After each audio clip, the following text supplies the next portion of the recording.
Hey friends, this is Dave from Mythic Concepts here with a short video about, well, mythic concepts. And actually I'm here to answer one of the most common questions that I got after my recent, well not that recent, but the Kali video that I put out about 7 months ago. You've all watched it. Many people asked why I use the term myth or mythology when talking about Kali and the other deities and concepts from Indian religion. And specifically, I've seen a lot of you say that you really liked the video, except for the fact that it sounds like I'm referring to Indian deities and their stories as myths or mythologies. So this is actually one of my very favorite things to talk about. What is mythology? How does it work?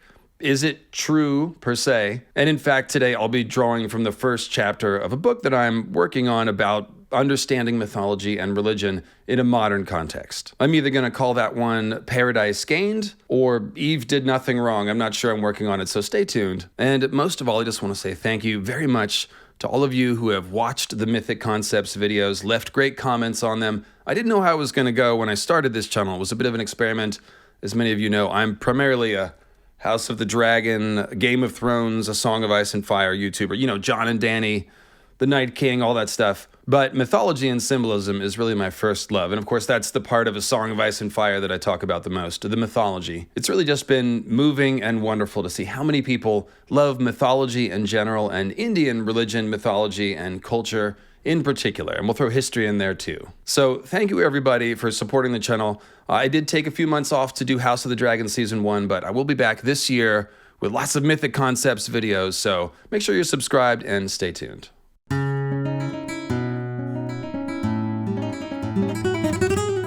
So the first thing that I want to make really clear is that I'm not using the word myth or mythology in the sense that means falsehood, such as when someone might say, the idea that the earth is flat is a myth, which it is. It's round. We know that. And it's easy to prove. We can look at it from space now. You can call your friend in India, if you live in California like me, and verify that when it's day here in California, it's nighttime in India, and so forth. So the idea that the earth is flat, it's false. And some people might say, well, that's a myth. So in that context, the word myth means essentially false belief, and that's absolutely not how we're using the word when we talk about religion and the sacred stories of various cultures. The word mythology can, in fact, also be used to mean essentially sacred story, usually one that uses metaphors and symbolism to relate esoteric concepts that cannot be fully grasped by the rational analytical mind, so to speak. That could be the tale of Kali's slaying of Raktabija, the blood seed, or the biblical story of Adam and Eve in the Garden of Eden, or any other story from world religion and mythology. So when someone says, for example, Greek mythology or Norse mythology, that simply means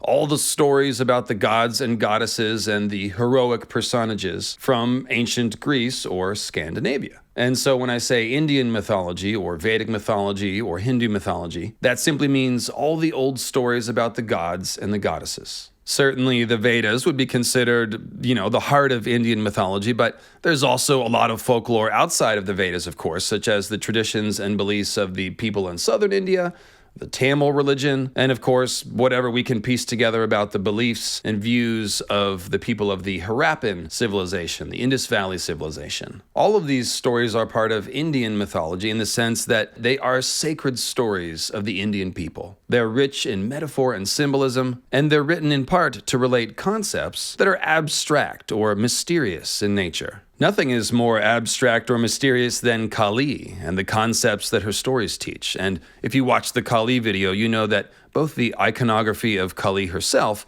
and her actions in her stories are all highly symbolic. Every single part of her visual appearance means something. The severed hands symbolize the work of karma and the detachment being sought by doing that work. The scimitar represents the power that truth has to cut through lies and false beliefs, and so on. The sword usually has an open eye on it, and that's a clue about what it means. The eye suggests concepts like awareness, perception, the ability to see the truth, clear vision, and things like that. Kali's actions are also, of course, highly symbolic. She dances to the beat of Shiva's drum in order to symbolize the rhythmic progression of linear time which defines our reality and which Kali creates. So time is actually a great example of the kind of concept that I'm talking about. Esoteric, abstract, but important to understand. Scientists have recently learned that what humans think of as time is actually a construct of our perceptions, and that there is a level of reality which exists before the emergence of time, or you might say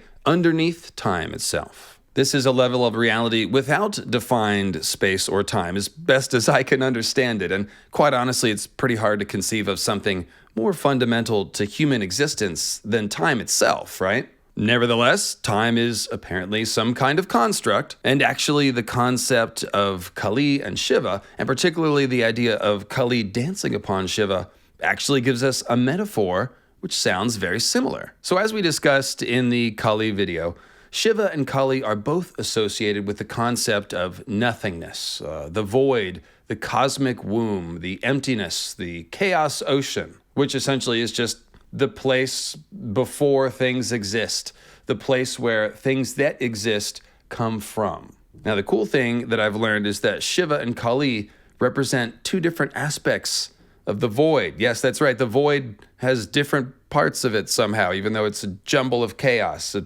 here's how that works. So Shiva, lying down, represents the stillness of the void, and that's one of the translations of the name Shiva, stillness or nothingness. And dancing Kali, on the other hand, represents the act of creation, the catalyzing movement which causes anything and everything to exist, to emerge from the void. Now, mankind perceives that existence as time moving forward, right? Without time, everything would be still and frozen, inert. You might even say dead.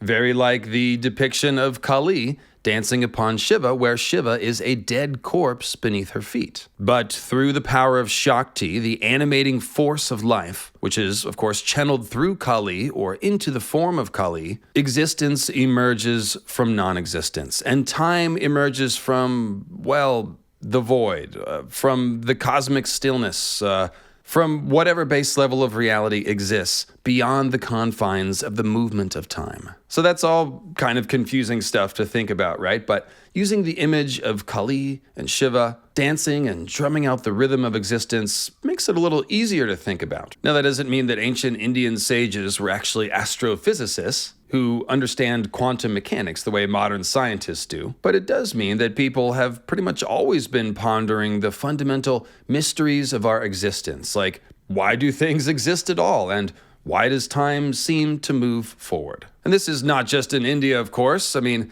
in almost all the oldest mythologies, you'll find some version of this concept of creation and existence emerging from chaos. It's one of the most universal concepts around. And check out the video on this channel called Creation and Chaos, where I went through probably 8 or 9 different versions of that myth. And when we talk about the sea of chaos, that chaos just means without form. So before things exist, they're formless and void.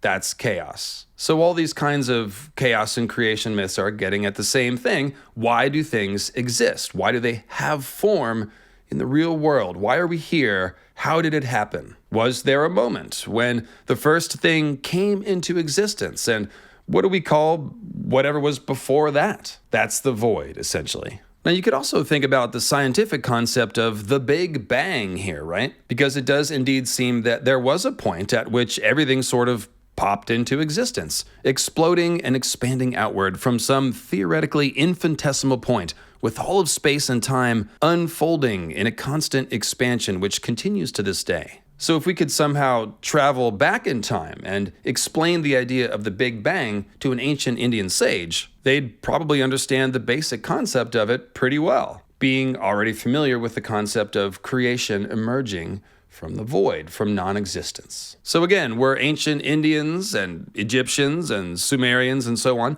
familiar with advanced scientific concepts?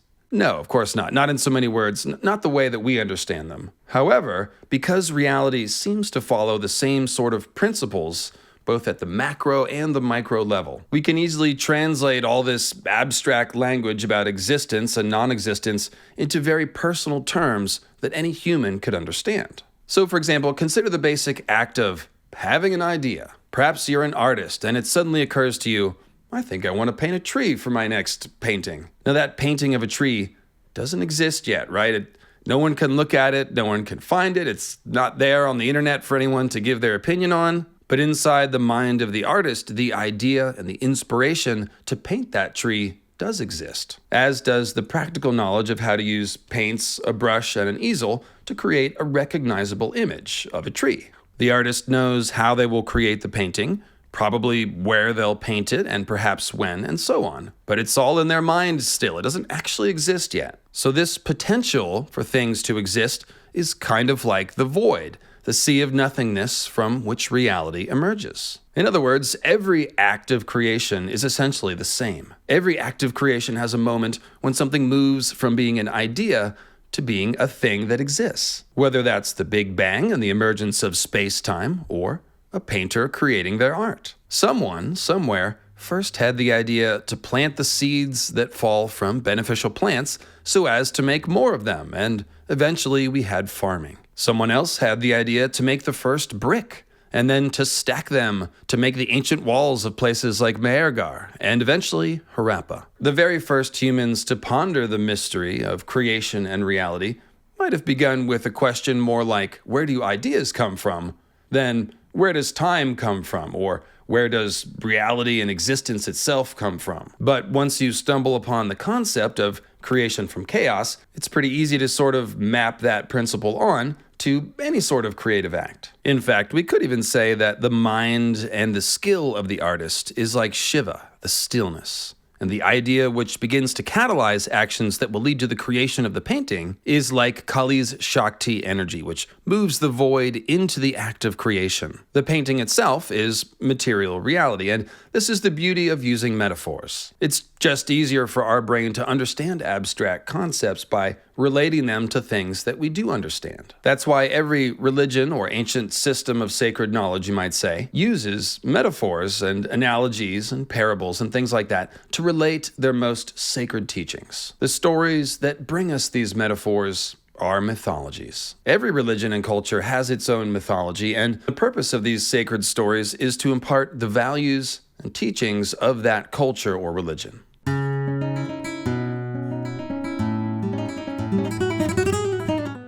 So the big question, are these mythologies true? Was there really ever a Garden of Eden? Was there really a demon whose drops of blood spawned hordes of new demons when they hit the ground? Is Kali a real entity of some kind out there in the spirit world? Well, the answer is that's kind of beside the point. And I don't mean to avoid the question here, it's just that sacred stories and mythologies aren't usually attempting to speak on what we would call factual reality or scientific reality. They do definitely sometimes contain references to real historical events, and they quite often attempt to explain natural phenomena by mystical means. However, the truths that mythologies are trying to impart are always personal, because the goal of pretty much all religious teaching is personal transformation. We make the world better by starting the change inside of ourselves. Each one of us becomes a better vessel of the divine spark that we all have, if you will, and by doing so, the world is transformed. That essentially is, if you could put it simply, what religion is trying to do. So the point of Kali's sword isn't that it's a real sword, or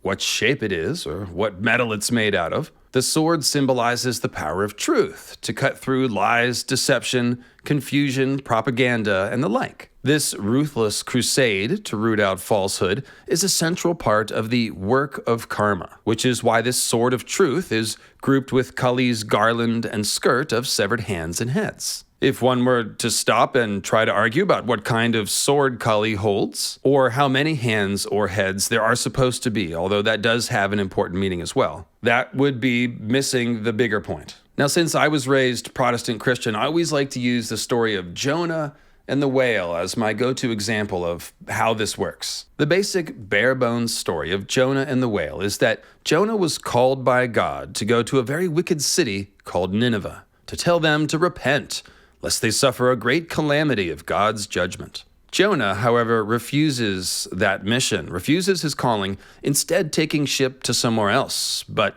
ultimately, a storm assaults the ship. Jonah, perceiving the storm as God's punishment for his rebelliousness, then tells the crew magnanimously to throw him overboard in order to spare the rest of them, whereupon Jonah is swallowed by a whale. As the story goes, Jonah spends 3 days inside the whale, kind of like Pinocchio, before deciding that it would indeed be prudent to follow God's command and go and preach at Nineveh. This Jonah does, and quite successfully, in fact. Everyone repents and turns from their sins, and crisis is averted. Happy story. Now, if we were to try to interpret this story literally as fact, then we're confronted with the impossibility of humans living inside the belly of a whale for 3 days. That's not possible. In fact, the Hebrew text doesn't even translate as whale, but rather big fish. So if we wanted to, we could get into the very interesting and scholarly debates about just what kind of big fish this was supposed to be. Now, I'm not saying that kind of exploration is irrelevant. It is pretty interesting, and quite often you can find additional layers of meaning, connotations that the author intended that you have to know a little bit more about the culture to understand, things like that. And by the way, Kali is most often depicted with 52 skulls in her garland, which are intended to symbolize the letters of the Sanskrit alphabet from which the Vedas are written, which signifies both that the work of karma is done through study of the Vedas, and also the idea that Kali represents the original sound of existence, the Om.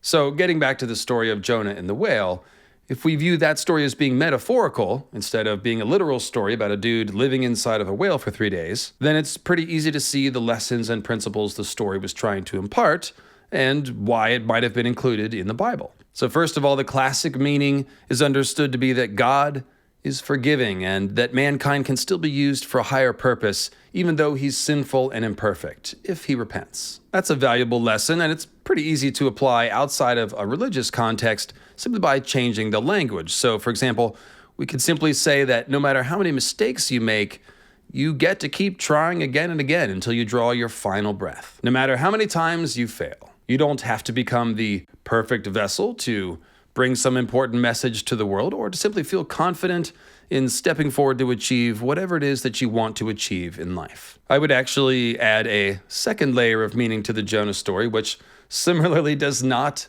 depend on believing that a human being was swallowed by some sort of large fish or aquatic mammal. And that would be simply that running from your calling will only bring you unhappiness and dissatisfaction, right? Whatever it is that you think you should be doing on earth, with your limited time on earth, you better get to doing it, or else you're going to feel unfulfilled and dissatisfied. Whatever you decide that your values are, you better live up to them, or you're going to be unhappy. You're going to know that you're not doing your best. Even when no one knows, no one can see you. In this way, we can see how gods and devils are, first and foremost, always projections of the human psyche. And the God who's always watching and knows everything that you do is actually your own conscience. So if a modern person were to hear the biblical story of Jonah and scoff about how it's just silly, that can't happen, that's impossible, well, then they'd be missing the point entirely, right? Completely missing the point of the whole story. The point of the story is, of course, the concept being expressed. And the power of the story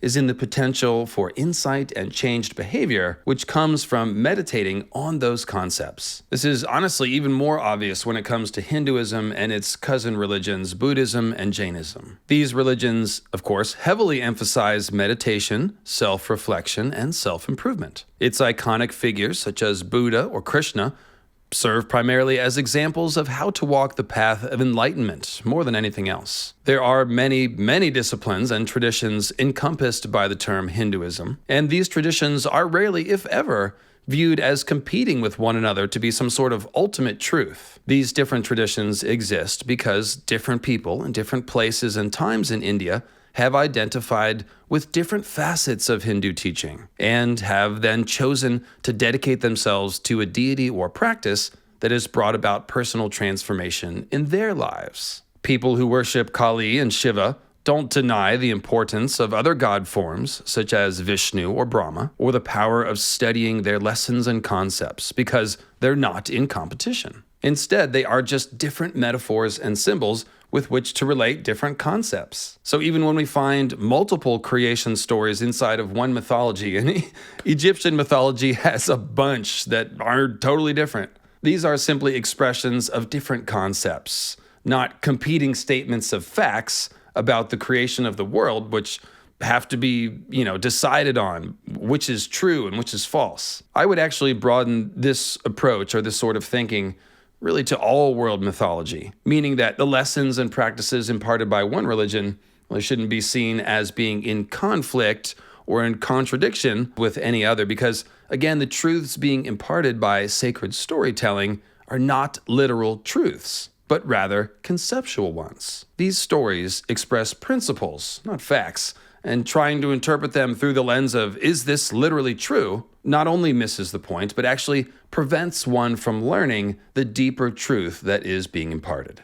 And so that's why I've decided to call my channel Mythic Concepts, because the entire purpose of the videos I'm making here is to draw out and elucidate the fundamental concepts from these sacred mythical stories. The Kali video is a great example of what I'd like to do on this channel, and even the Indian origins video, which is mostly a discussion of history and scientific fact, is really something I just did in order to prepare us to be able to compare the mythic concepts of Vedic India and the Indus Valley civilization. I did, of course, have a lot of fun exploring and documenting that history and playing with all the maps and making them zoom in and out and all that stuff. I love maps. And to me, the most interesting thing about following such ancient migrations and the development of ancient civilizations is trying to follow the progression of thought and cultural practice over time. Ideas and concepts are incredibly durable, especially when they're embedded in a sacred story. And it's simply mind-blowing to find evidence of their development thousands and thousands of years in the past, and to be able to link them to beliefs and practices that still exist today. So there you have it. When I say mythology, I mean sacred story that expresses a higher truth. The concepts are the backbones of these stories. They're the reason why they stick around for thousands and thousands of years. And exploring these mythic concepts is what you can expect on this channel. So make sure you're subscribed. Thanks for watching, everyone, and I'll see you back as soon as I can with another Mythic Concepts video. We'll be getting back to the Indus Valley civilization stuff. It's time to talk about the P.I.E tree. Oh yes, that's kind of what all these videos have been setting up, so I'm really looking forward to it.